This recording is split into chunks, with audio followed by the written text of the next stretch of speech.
今日要維修嘅呢一部係重量嘅剔除器，或者我哋叫重量計算器。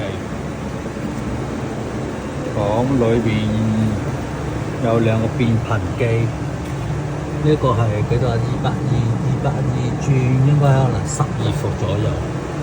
一個變頻器，呢一個睇下先，呢兩個係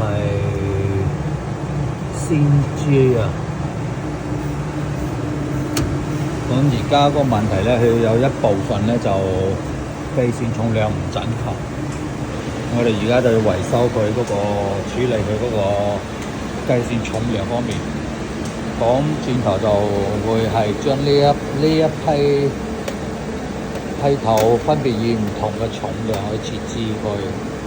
講估計嘅話咧，就應該呢嚿嘢壞咗，我哋今日幫佢換咗呢嚿嘢。呢嚿係計線嗰個重量嘅。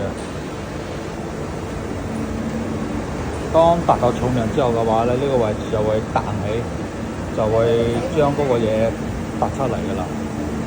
維修商用電器、維修電器、再問電器維修。